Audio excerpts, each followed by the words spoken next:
Non-surgical orthodontic therapy of class 3 malocclusion with anterior crossbite, a case report.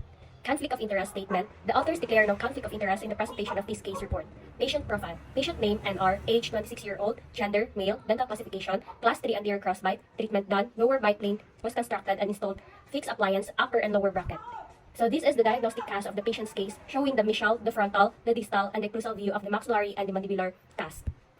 And these are the radiograph of the patient's case, showing the panoramic and cephalometric radiograph.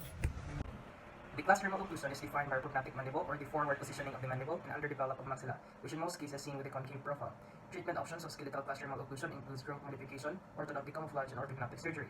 Orthodontic camouflage is a viable alternative for the treatment of mild to moderate skeletal discrepancies of the maxillary structures where it discusses the skeletal problem. Patient's chief complaint: the patient has obtrusive lips and is self-conscious with the appearance of his anterior teeth. He also has trouble with eating and biting. As for the diagnosis, the patient exhibited a concave profile with prognatic chin, class 3 molar relationship on the left side and class 1 molar relationship on the right side. Patient has a forward functional mandibular shift and is diagnosed with class 3 malocclusion with an anterior crossbite. For treatment, before any orthodontic procedure, tooth number 38 was extracted. A non-surgical approach was decided to increase the vertical dimension, maxillary arch advancement, and mandibular arch reduction. After its installation of the removable acrylic appliance, a fixed appliance was placed first on the maxillary arch with the use of 0.12, 0.14, and 0.16 90 arch wire to achieve protraction and proclination of the maxillary arch. The anterior crossbite was corrected within 4 months and resulted in an open bite. After is the treatment of the mandibular teeth, which began after 3 months with the use of 0.12 90 arch wire to stabilize the dental arches. The arch wire was changed for the maxillary teeth and mandibular teeth with the use of 0.16 times 0.16 SS arch wire and 0.16 times 22 SS arch wire respectively. The case has a good and favorable prognosis with a small gonial angle and hypodivergent growth pattern. Orthodontic camouflage treatment will be used in this case because if not treated, class 3 malocclusion could worsen.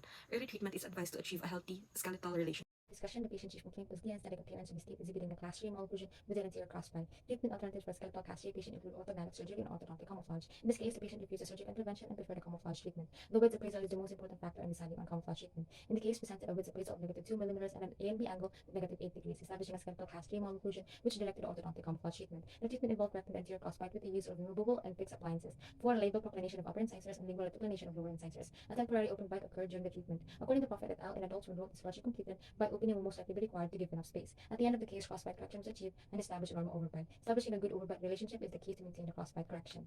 We presented a non-traditional treatment modality to treat deep anterior crossbite in an adult class 3 malocclusion complicated by supra-erupted upper and lower incisors.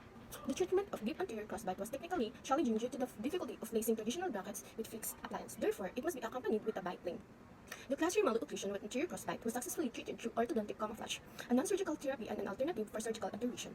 The use of fixed appliance with a removable posterior bite plane and elastometric change effectively tip maxillary incisors labially and mandibular incisors lingually to correct the patient's anterior crossbite, establishing a normal overbite.